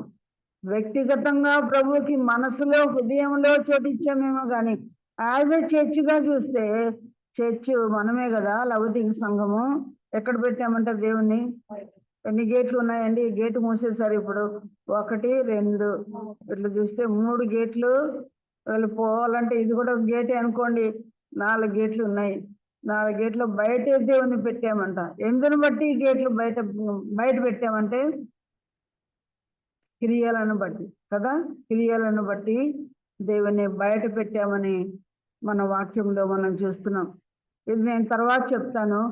ఆ తర్వాత దేవుడు ఏమన్నాడు చూడండి, నీ క్రియలను నేను ఎరుగుదును, నీవు చల్లగానేను వెచ్చగానేను లేవు, చల్లగానైనా వెచ్చగానైనా ఉండినా మేలే తేల్చేస్తాను, నువ్వు నా బిడ్డవో కాదో మరి సైతాన్ బిడ్డవో తేల్చేస్తాను మేలే. కానీ నువ్వు ఎట్లున్నావు, వెచ్చగానైనా చల్లగానైనా ఉండక నిలవెచ్చనగా ఉన్నావు కనుక నేను నిన్ను నా నోటి నుంచి ఉమ్మి వేయాలనే ఉద్దేశం. ఈనాడు మన సంఘం ఎడల ఉద్దేశం ఏంటంట, ఉమ్మి వేయ ఉద్దేశం ఆయన కలిగి ఉన్నాడు అన్నమాట. అనే విషయాన్ని సీరియస్ మ్యాటర్గా ఈరోజు తీసుకుని ఇంటికి వెళ్ళి నిద్రకు ఉపక్రమించక ముందే ప్రభువును మోకాళ్ళని అడుగుదాం. ప్రభా, నేను ఏమి చేయవలసి ఉందని నేను నాకు చెప్తున్నావు. నా పరిధిలో, నా సామర్థ్యంలో, నా స్థితిలో, నా బలములో, నా శక్తిలో, నా సంపదలో నీవు నాకు ఇచ్చినది ఏముందో దానిలో ఏలాగు నేను క్రియలు చేయగలను ప్రభా అని ప్రభువుని అడిగి, అది ఒకరు చెప్పేది కాదు, స్వపరీక్ష మనము చేసుకున్నాం అని చెప్పిన తర్వాత 17వ వచనంలో దేవుడు ఏమన్నాడు, నీవు దౌర్భాగ్యుడవు, నీవు దిక్కుమాలిన వాడవు, నీవు దరిద్రుడవు, నీవు గుడ్డివాడవు, నీవు దిగంబరవై ఉన్నావు అని ఎరుగక. మనందరికీ ఏం తెలియదంట, మనల్ని గురించి మనకే తెలియదు, నన్ను గురించి నాకే తెలియదు, మిమ్మల్ని గురించి మీకే తెలియదు. కానీ చెప్పుకుంటున్నాం ఏమని, ధనవంతుడను, ధనవృద్ధి చేసుకొని ఉన్నాను, నాకింత జీతం, నాకింత ఆస్తి, మా బలం ఇంత అని చెప్పుకుంటూ ఉన్నాము. నిన్ను గురించి నీకే తెలియదే అంటున్నాడు. అవన్నీ కూడా పైలోకానికి రావు, నీ ఆస్తి పాస్తులు దీని గురించి చెప్తాను రావని. ఇంతకుముందు పూర్వకాలంలో ఇంటింటికి వచ్చేవాళ్ళు కదా, ముఖ్యంగా ఎరుకల వాళ్ళు, జ్యోతిష్యం చెప్పేవాళ్ళు, చిలక శాస్త్రం చెప్పేవాళ్ళు. వాళ్ళు ఇప్పుడు చాలా తక్కువ అయిపోయినారు, నీళ్ళు కనిపించవేమో కదా. కానీ కొన్ని టికెట్స్ ఉంటాయి, ట్రైన్ టికెట్స్ కానీ కదా, ముఖ్యంగా దాని వెనకాల ఏముండే, ఇప్పుడు వస్తుందో లేదో నాకైతే తెలియదు కదా, ఇప్పుడు అటముకల్లో వచ్చేవి, దాని వెనకాల ఫార్చ్యూన్ అని ఉంటుంది కదా. ముందు కాలంలో మన చిన్న కాలంలో టికెట్లు ఉండేవి, ట్రైన్ టికెట్లు వెనకాల ఏం రాస్తారు, అదృష్టం రాస్తారు కదా. వెయిట్ తీసుకునేటప్పుడు, ఆ వెయిట్ తీసుకునేటప్పుడు దానిలో వెనకాల నేను, ఎందుకంటే దేవుడు ఏం చెప్పాడు, మన ప్రభుకి తెలుసు కానీ మనిషికి తెలియదు. చూస్తే దాని గురించిన గుబురు ఉంటుంది కనుక చూడకుండా మంచిది. కనుక ఎవరైనా చేయి చూసి చెప్తానంటే కూడా ఎప్పుడే కానీ మన చెయ్యి ఎవరికి, మన ఆది తెలుసు ప్రభుకి, మన అంత్యము తెలుసు.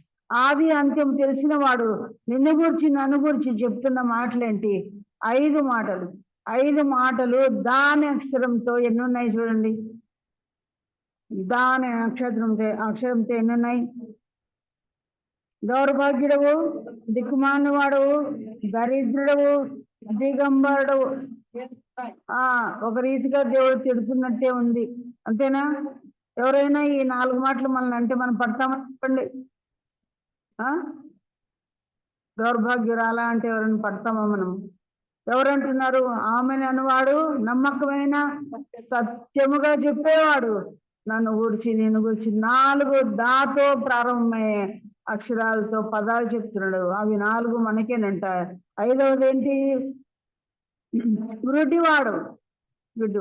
2 కళ్ళు ఉన్నాయి కానీ దేవుడు సంఘంతో అంటున్నాడు, నీవే గుడ్డివాడు. అట్లయితే ఏమిటి అన్నాడు, దేని ఆధారంగా అన్నాడు చూడండి. దౌర్భాగ్యుడు అంటే పత్రిక 7వ అధ్యాయం 14వ వచనం ముందు చదువుకుందాం, 24వ వచనం మళ్ళీ చదువుకుందాం. రోమా పత్రిక 7:14. పౌలు ఏమన్నాడు తన గురించి ముందు? 7:14 గట్టిగా చదవండి.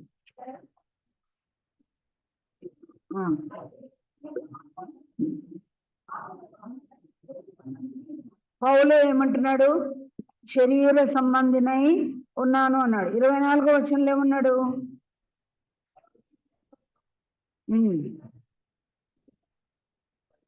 నేను శరీర సంబంధమై ఉన్నాను, కానీ ఇట్టి మరణకరమైన శరీరం నుండి నన్ను ఎవడు విడిపిస్తాడు? అయ్యో నేనెంత దౌర్భాగ్యుడు.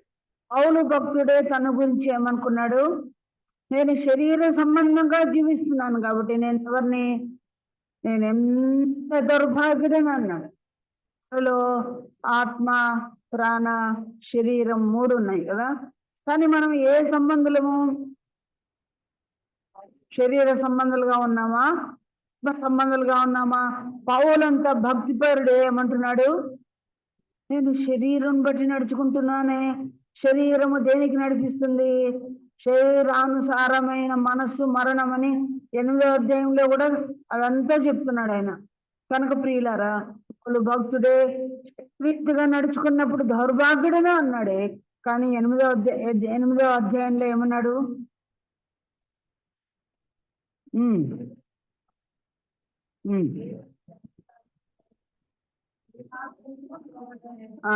రెండవ వచనంలో ఏమన్నాడు? క్రీస్తు యేసునందు జీవమునిచ్చు ఆత్మ నియమం పాప మరణముల నియమం నుండి నన్ను విడిపించను అని చెప్తున్నాడు. 7వ అధ్యాయంలో దౌర్భాగ్యుడే అన్నాడు. విడిపిస్తాడు అని అన్నాడు. కానీ 8:2లో ఏమన్నాడు? ఏమన్నాడమ్మా ఇప్పుడు? క్రీస్తు యేసు నందున్న వారికి ఏ శిక్షా విధి లేదు. ఎందుకు? ఆత్మ నియమము చొప్పున నేను నడుచుకుంటున్నాను కాబట్టి ఇప్పుడు నేను దౌర్భాగ్యునిగా లేను. నేను ఆత్మ సంబంధిని. దేవుడు నన్ను విడిపించాడు మరణం నుండి అని చెప్తున్నాడు. ఒకటి ప్రశ్న, మనం ప్రభువుని నమ్ముకున్నామని అనుకుంటున్నాం, కానీ ఆత్మ సంబంధంగా నడుచుకుంటున్నామా? అది నీకే తెలియాలి. శరీర సంబంధంగా నడుచుకుంటున్నామా?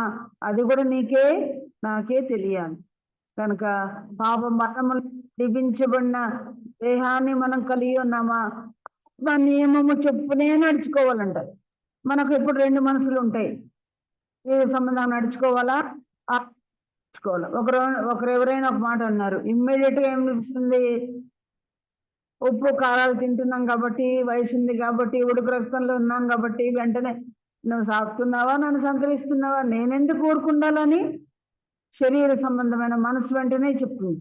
కానీ వెంటనే ఆత్మ సంబంధమైన మనసు ఏం చెప్తుంది? ఆత్మ, యేసు ప్రభు మౌనంగా ఉండలేదా, నువ్వు కూడా మౌనంగా ఉండు అని ఇంకొక ఆత్మ నియమంలో చెప్తుంది. ఈ రెండు నియమాల్లో ఏ నియమాన్ని లోబడితే ఆత్మ సంబంధి అయి ఉంటాము గనక పాప శరీరం నుండి, మరణం నుండి పడ్డాను అని చెప్పి పౌల్లాగా మనం చెప్పగలం. మరి మన టోటల్ లైఫ్ లో ఇప్పటికీ శరీర సంబంధంగా నడుచుకుంటున్నామా, ఆత్మ సంబంధంగా నడుచుకుంటున్నామా? తేల్చుకునేది మనమే కదా. నేను విడిపించబడ్డాను, టోటల్ గా ప్రభు మనస్సే నాలో ఉంది. క్రీస్తు యేసుకు కలిగిన ఈ మనస్సు మీరును కలిగి ఉండడి అని అనుకుని క్రీస్తు మనస్సుతో మనం ఉంటే మనకు భయము ఉండదు. యేసు యొక్క ఆత్మ నియమము నన్ను విడిపించను అన్నాడు కాబట్టి ఇప్పుడు దౌర్భాగ్యతలో ఉన్నాడండి. ఏ అధ్యాయం దౌర్భాగ్యుడని అన్నాడు? 8వ అధ్యాయంలో ఏమన్నాడు? నేను ఆత్మ నియమం బట్టి నడుచుకుంటున్నాను కాబట్టి నేను ఏ సంబంధి అన్నాడు? ఆత్మ సంబంధి. మనము కూడా మనకు తీర్పు తీర్చాల్సింది ఎవరు లేరు. గొర్రెపిల్ల సంఘమైన మనల్ని మనమే అలంకరించుకోవాలి అన్నాడు కదా. వధువు గొర్రెపిల్ల ఏం చేస్తుందంటే సంఘము తన్ను తానే అలంకరించుకొని ఉన్నది అని రాయబడింది. ఈ యొక్క అలంకరించుకొనిచున్న ఆ నీతి క్రియలే పరిశుద్ధుల నీతి క్రియలని రాయబడింది. ఈ పరిశుద్ధ నీతి క్రియల ద్వారానే సంఘమైన మనం అలంకరించుకొని ఆత్మ సంబంధిగా ఉండాలి. ఒకవేళ మనం ఆత్మ సంబంధులుగా ఉంటే దౌర్భాగ్యులము అనిపించుకోము. కానీ ఆత్మ సంబంధులుగా లేకుండా ఒక్కోసారి ఫెయిల్ అయిపోతాం. వెంటనే దుడుకుగా నోటికి నోరిస్తాం, కానీ వెంటనే గుర్తొచ్చినప్పుడు ఏం చేయాలా? సవరించుకోవాలి. ప్రభా, వెంటనే నోరు ఇచ్చాను, నన్ను క్షమించు. నేను దౌర్భాగ్యురాలుగా ఉండడానికి ఇష్టపడడం లేదు. ఒకవేళ అనేది పాపంలో ఏమైనా చేస్తుంటే క్షమించమని అడుక్కుంటే మన పాపం మన మీద ఉండదు. ఆత్మ సంబంధాలుగా మనం ఉంటాం. నెక్స్ట్, ఇది నేను వివరించదు, ఇంక మీరే దాన్ని ఎలాబరేట్ చేసుకొని వివరించుకోవచ్చు. రెండవ, దేవుడు ఏమన్నాడు? దిక్కుమాలిన వాడు. ఇంగ్లీష్ లో దిక్కుమాలిన వాడు అంటే మిజరబుల్ అని ఉంది. దౌర్భాగ్యుడు అంటే రెచెడ్ అని ఉంది. ఇవన్నీ ఎంత తీవ్రమైన పదాలతో ఉన్నాయి. దిక్కుమాలిన వాడునంటే ముఖ్యంగా ఆ ఒక సామెత ఉంది కదా, దిక్కు లేని వారికి ఎవరంట, దిక్కు దేవుడు. దేవుడు ఆ దిక్కైన దేవుడే అంటున్నాడు, నువ్వు దిక్కుమాలిన వాడవంటే ఇంకెక్కడికి పోవాలి మనము. కాబట్టి దేవుడు కూడా మనకు దిక్కు ఉండడంటే ఎప్పుడు, ఒకవేళ సత్క్రియలు మనం చేయకపోతే నీ ఇష్టం, దిక్కుమాలిన దానుగా నీవు ఉంటావు అని దేవుడు చెప్తున్నాడు.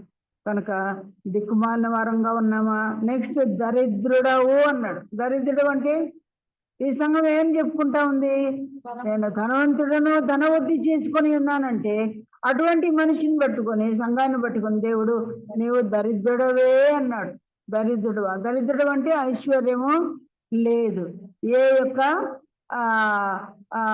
ధనిక సంపన్నమైన స్థితి లేదు. ఆత్మీయంగా ధనిక సంపన్నమైన స్థితి అంటే ఏంటి? 1 కొరింథీ పత్రిక 1వ అధ్యాయం 5వ వచనం చూడండి. 1 కొరింథీ పత్రిక 1వ అధ్యాయము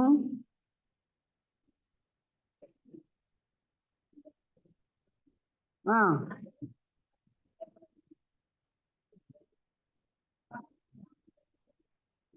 దేనిలో ఐశ్వర్యం ఉంటాయి కొరింథీయులది? సమస్త జ్ఞానమందును. సమస్త జ్ఞానం అంటే ఏ జ్ఞానము? మన చేతిలో ఉన్నది లేదండి, బైబిల్ జ్ఞానమందు, ఆత్మీయ జ్ఞానమందు. ఈ బైబిల్లో కూడా ఉన్నాయి చాలా రకమైన ఉపదేశం. రక్షణ పొందిన వాళ్లకు చెప్పే ఉపదేశాలు వేరుగా ఉంటాయి, అవునా? ఆ తర్వాత బాధలో ఉన్న వారికి చెప్పే విషయాలు వేరుగా ఉంటాయి. బాప్తిజం తీసుకోలేని వారికి బాప్తిజం ఉపదేశం కావాలి కదా. రెండవ రాకడ గురించి తెలియజేయాలంటే ఏ ఉపదేశం చెప్పాలి? రెండవ రాకడ గురించే చెప్పాలి. ఆదరణ వాక్యం చెప్పాలంటే ఆదరణ ఉపదేశమే చెప్పాలి. భయములో ఉన్న వారికి ఉపదేశం చెప్పాలంటే అభయమును కలిగించే ఉపదేశమే చెప్పాలి. కుటుంబ విషయమైన జ్ఞానోపదేశం చేయాలంటే కుటుంబ జ్ఞానం కలిగిన విషయాలు, ఆ జ్ఞానోపదేశం నీకు ఉండాలి.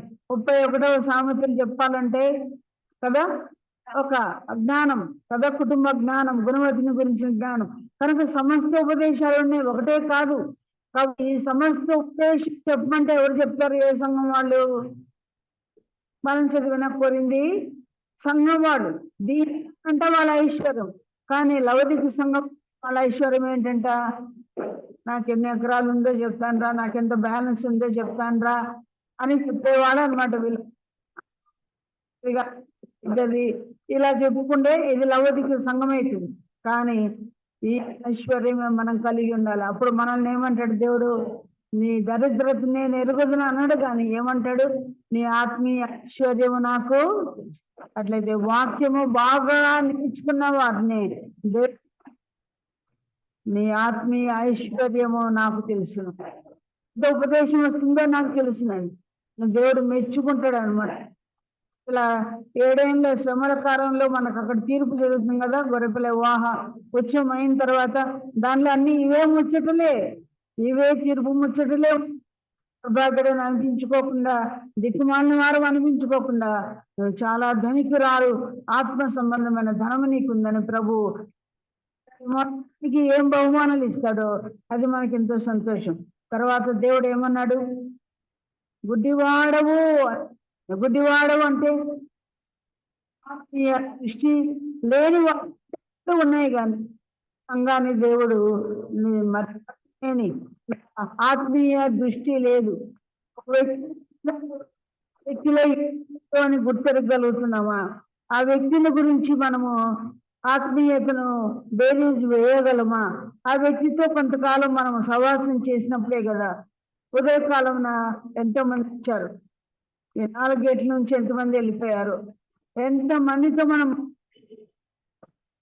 ఎంతమంది కొట్లాడినాం.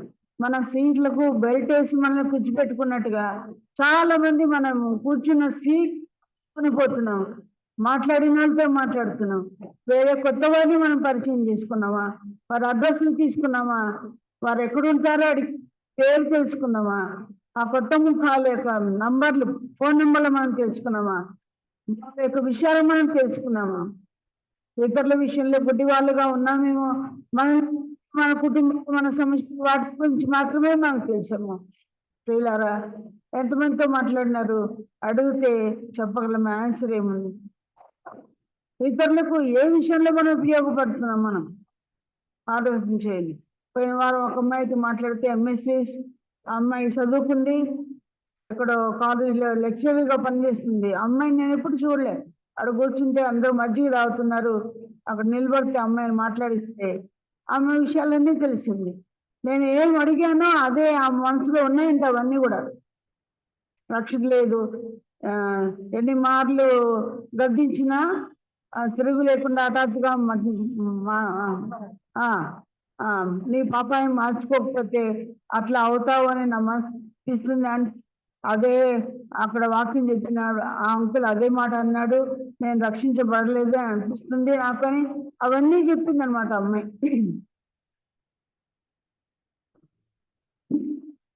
ఇంటికి వెళ్ళిన తర్వాత 3వ రోజు మంగళవారం రోజు బుధవారం రోజు అడిగాను, ఫోన్ చేసి సాక్ష్యం చెప్తే నా గురించి వివరిస్తుంటే నా మనసులో ఏమున్నాయి అవన్నీ ఆ అమ్మాయి మనసులో ఉన్నాయని చెప్తా ఉంది అమ్మాయి. చూడడానికి చదువులు ఉన్నాయి, ఉద్యోగాలు ఉన్నాయి, బాప్తిజం తీసుకుందులే అంటున్నాడు మా అన్నాను. బాప్తిజం తీసుకోవాలనుకుంటాను కానీ అసలు రక్షణే లేదు. కనుక ప్రియులారా, మంది అలాంటి వాళ్ళు ఉన్నారు, కనబడుతున్నారు, నామకార్థ క్రైస్తవులుగా ఎంతమంది ఉన్నారో మనకు తెలియదు. అలాంటి వాళ్లకు నాకు రక్షణ తెలియదని ప్రభు దగ్గర నాకు ఎవరు చెప్పలేదని అనుకోకుండా, వాళ్ళమ్మ కూడా ప్రభు నమ్ముకున్న ఆమె అంట, మరి జోసఫ్ గారే బాప్తిసం కూడా ఇచ్చారంట. కనుక ఇట్లాంటి వాళ్ళు ఎంతమంది ఉన్నారు. ఈ విషయంలో మనం గుడ్డివారుగా ఉన్నామా? మన విషయంలో కళ్ళు తెరిచాము, ఇంటిని రక్షించుకున్నాము. ఇతరుల విషయంలో గుడ్డివారుగా ఉన్నామా? వాక్యాన్ని కూడా తెలుగులో ఉన్న గ్రహింపలేని గుడ్డితనం మనలో ఉంది. ఈ రోజు వరకు కూడా క్షణ పడుతుంది నాకు అర్థం కాని విషయాలు ఈ గ్రంథంలోనివి. ఇప్పుడు ఈ లవదీయ సంఘానికి వచ్చి అడుగుతూనే ఉన్నాను. వాటిని క్లియర్ చేసినప్పుడు నా గుడితనం పోయింది అనిపించింది. ఎంతమంది ద్వారా వాక్యం విన్నాను కానీ ఎవరు దీని వివరంగా ఎవరూ లేరు. నాకే అర్థం కానప్పుడు నాకు దేవుడు కొంతవరకు వీటిని అర్థం చేసిన విషయాలు నేను చూస్తున్నాను. కనుక నేను చెప్పగలుగుతున్నాను, ఎదుకోగలుగుతున్నాను, నేను హుషారు అవ్వగలుగుతున్నాను, మీకు కూడా చెప్పగలుగుతున్నాను. ముఖ్యంగా ఇంకో మాట అన్నాడు కదా, నువ్వు దరిద్రుడవు, గుడ్డివాడవు, దిగంబడవై ఉన్నావని ఏరుగక. మనకందరికి బట్టలు ఉన్నాయి లేదా? ఎలఫంట్ స్పేర్ దేవుడు ఎన్నో ఇచ్చాడు. దిగంబరులం కాదు కానీ దృష్టిలో ఎట్లా కనిపిస్తున్నామో దిగంబరులముగా మనం కనిపిస్తున్నట్టుగా మనం ఉన్నాం. దిగంబరులు ఇప్పుడు దిగంబరుడే నాకు తెలుసు, మనం టైం లేదు. 3వ అధ్యాయం 9వ వచనంలో ఆది కాండంలో ఆదామానం ఎక్కడున్నావంటే ఏమన్నాడు? ఫోటోలో నేను దిగంబరున ఇంటికి నేను రాలేకపోయానండి. అంటే అంతకుముందు డబ్బు ఉన్నాయి ఆయనకి, మహిమా వస్త్రాలు ఉన్నాయి, దిగంబరం కనబడిన వాళ్ళకి. ఇప్పుడు ఫస్ట్ టైం తన దిగంబరాన్ని తన దిశమదులను చూసుకొని సిగ్గుపడిన వాడుగా ఉన్నాడు. అంటే మన విషయం ఆయన చేసిన తప్పేంటి? ఏం చేస్తే మా వస్త్రాలు పోయాయి? ఆ జ్ఞాతిక్రమమే పాపం. అప్పటికి ఏదో కప్పుకోవాలనుకున్న అంజరపు కచరాలు వేసుకున్నాడు కానీ అవి ఎండ తగిలిన వాడిపోయినట్టుగా. ప్రియులారా, మనం ఎన్నిసార్లు దేవుని ఆజ్ఞను ఉల్లంఘిస్తూ ఉన్నామో అన్నిసార్లు మనం దిగంబర్లము అయిపోయామని గుర్తుపెట్టుకోవాలి. జ్ఞాతిక్రమం ఎన్నిసార్లు దేవుడు ఆత్మతో ప్రేరేపిస్తూ ఉన్నాడు కానీ ఆ ఆజ్ఞకు మనం విధేయులుగా కాకున్నట్లయితే ఎవరెవరికి అర్థమవుతుంది? మన దిగంబర్లమని దేవుడు చెప్తూ ఉండగా ఆత్మీయ వస్త్రాలు దేవుని అడుక్కుందాం. మళ్ళీ సంధ్యాకాలం అయిపోయింది. సంధ్యాకాలం అంటే సంధ్య అంటే ఈవినింగ్, ఉదయమా, కనుక వేళ పొద్దు మునుగుతాంది జీవితంలోకి. కనుక అలా కూడా అవసరమని మనం నేర్చుకుంటున్నాం. అదే సమయంలో చివరి 3 మాటలు నేను చెప్పేస్తాను. దేవుడు ఏమన్నాడు? నా దగ్గర బంగారు కొనుక్కో, కాటు కొనుక్కో, 3వది నీ దిశమల సిగ్గు కనబడుకున్నట్టు తెలియని వస్త్రాలు తొడుగు. ఈ సంఘానికి 3 కావాలంటున్నాడు. తెలియని వస్త్రం అంటే పవిత్రత గుర్తు కదా. సార్థి సంఘానికి దేవుడు చెప్పాడు, మీరందరూ వస్త్రములు తొడుక్కుంటారు, నేను వారికి అపవిత్రపరిచిన వారు కొద్దిమంది నీలో ఉన్నారు, వస్త్రాన్ని దేవుడు చెప్పాడు. కనిపిస్తుందేమో, బయటకు కనిపించకపోయినా మానసికంగా కనిపిస్తుందేమో, ఆలోచనలో కనిపిస్తుందేమో, థాట్స్ లో, వాటిని కూడా మనం తెలుసుకుందాము. ప్రభువా, నా అపవిత్రతను మీరు తీసివేయమని దేవునికి అప్పచెప్పుకుందాం. నీకు బట్టలు లేవన్నాడు కదా, నా దగ్గర ఆ బట్టలు కొనుక్కోమన్నాడు. అంత మాత్రమే కాదు, ఇంకేమన్నాడు చూడండి. బంగారు అన్నారు.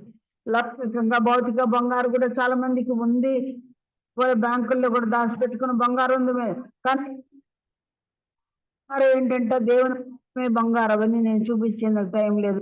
దేవుని ఎన్ని మార్లు పుటం వేసినావు ఏంటంట, 7 మార్లు కరిగి ఊదిన వెండి అంత పవిత్రమైన రాయబడింది. ఆయన బంగారు అంటే ఏంది? దేవుని వాక్యమే. ఇంకా వాక్యం అనే బంగారు లేకుండా ఉన్నట్లయితే ఆ బంగారు కూడా ఈ సంధ్య కాలంలోనే, ఈ సాయంకాలంలోనే ప్రభు నీ వాక్యం ఆశ ఉందని చదవండి, బాగా చదవండి. బ్రదర్ భక్సింగ్ గారు రక్షించుకొని బైబిల్ పాడు చేసిన వాడు కదా, ఆయన రక్షించుకునే రోజు మొత్తం 9 గంటలు చదివేశాడు ఒక నైట్లోనే. ఈ రాత్రి ఎంత చదువుతామో మీరు ఆలోచన చేసుకోండి. ఎంత బంగారు సంపాదించుకుందామో, ఎన్ని వీసలో, ఎన్ని తులాలో. మరి ఈ కొంచెము కాలమే ఉంది. ఆ కాలంలో బంగారు, దేవుని వాక్యం అనేది బంగారు. నా మాటలన్నీ పుటం వేయబడినవే అన్నాడు. గ్రంథాలు పుటం వేయబడినవే. ఆ బంగారు సంపాదించుకుందాం. 3వది, నీ కండ్లకు గుడ్డితనం పోయేటట్టు కాటుక అన్నాడు. ఆ కాటుక దేవుని దగ్గరనే కొనుక్కోమంటే డబ్బులు ఎక్కడ? సంసారానికే చాలేదు కదా, కొనుక్కుంటామా? ఆత్మీయమైనవన్నీ కూడా ప్రభు దగ్గర ఉచితంగా దొరుకుతాయి. 5వ అధ్యాయము యెషయా గ్రంథంలో ఏమైంది? ద్రాక్షారసమును పాలను నా యొద్ద కొనిడి, రూకలు లేకయే కొనిడి అన్నాడు. రూకలు కాదు అంటే ఉచితంగా నేను ఇస్తాను. రక్షణ ఉచితమే, పరిశుద్ధాత్మ ఉచితమే, పేరు రాసేది ఉచితమే. ఇప్పుడు బంగారు కదా, కాటుక, ఇవన్నీ కూడా, తెల్లని వస్త్రాలన్నీ కూడా ఉచితమైన దేవుడు చెప్పాడు. అంటూ దేవుడు ఏమన్నాడు? మారు మనసు, ఆసక్తి కలిగి మారు మనసు పొందాలి. ఈనాటి స్త్రీలకు ఆసక్తి, కుట్లు ఆసక్తే, ముగ్గులు ఆసక్తే, షాపింగ్ ఆసక్తే, వంటలు ఆసక్తి అనుకుంటే వెంటనే వంటలు ఉపక్రమిస్తాం. కానీ దేనిలో అంత ఆసక్తి? ఇప్పుడు మారు మనసు పొందాం. అట్లయితే మనకు మారు మనసు ఉందంటారా లేదంటారా? రక్షణ విషయంలో మారు మనసు ఉంది, పాపైనా ఒప్పుకున్నాము, నీతిమంతులమయ్యాం. కానీ దేని విషయంలో మారు మనసు? క్రియలు లేవు నీలో, కాబట్టి నీవు క్రియల విషయంలో మారు మనసు అర్జెంటుగా పొందు అంటున్నాడు. నన్ను బయట పెట్టావే, నన్ను లోపలికి పిలిస్తే ఏం చేస్తాను అన్నాడు దేవుడు? నేను నీతోను నాతో నీవును కలిసి భోజనం చేయదు. అట్లయితే ప్రభువుని ఎండగట్టం ఇంతవరకు బయట పెట్టి దేని విషయంలో? క్రియలు చేయలేదు, సంపూర్ణంగా చేయలేదు కనుక ప్రభువుని ఎండగట్టాం. లోపలికి నువ్వు పిలిస్తేనే నాకు భోజనం అన్నాడు. అట్లయితే ప్రభువుకు భోజనం ఎట్లా పెడతాం మనం? చెప్పండి. ఏ విధానంలో భోజనం పెడతాం? ఇదొకటే, ఏ విధానంలో భోజనం పెడతాం?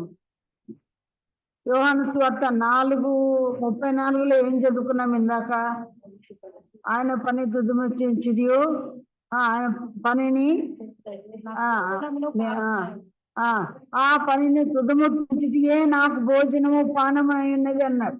శిష్యులు వేడుకున్నారు, ప్రభా భోజనం చేయమని వేడుకుంటే అంతలో తెచ్చారు వాళ్ళు.